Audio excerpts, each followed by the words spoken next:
The Mobile City Council approves dove hunting within city limits. It would have to be done on property that's at least 10 acres, and there will be a permit process to ensure the land meets specified guidelines. No one is allowed to hunt within 700 feet of a school, hospital, or other building, or any road. Ammunition is limited to what dove hunters know as a dove shot, which can only be fired from a 12 or 20 gauge shotgun.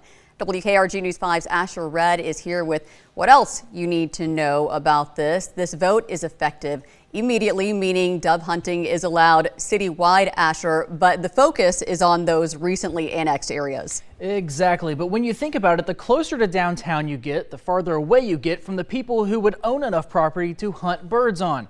The reason for this, amending the ordinance, is to grandfather the areas of West Mobile that have traditionally hunted dove. When the city annexed these areas last year, the privilege was made illegal until now. All in favor? Aye. All opposed? Opposed.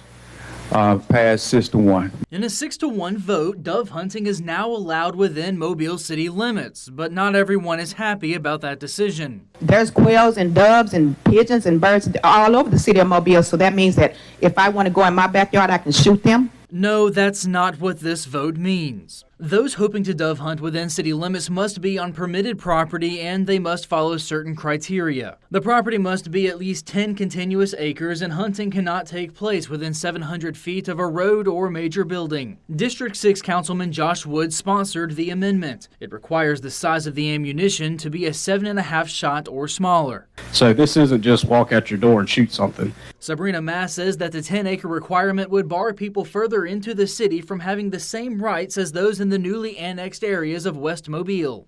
The privileged do not get any more privilege than I do. We're not second-class citizens. We're first-class citizens. Matter of fact, we're the first citizens. They're the second. While Woods acknowledges that the amendment caters to those in West Mobile, he says that was kind of the point. When the city annexed the formerly unincorporated parts of West Mobile last year, dove hunting was made illegal due to the city's ordinances at the time. Woods says this vote preserves historical land use that has been passed down for generations. We've always done this. Why can't we do it now? So that's that's one of the comments, I guess, that was told to me. Accommodating them, I don't think that's too hard of an ask. District 1 Councilman Corey Penn was the only one to oppose the amendment. He would have liked to see more research done on the topic as it relates to a city the size of Mobile. Now we open up citywide, and so the county is definitely different.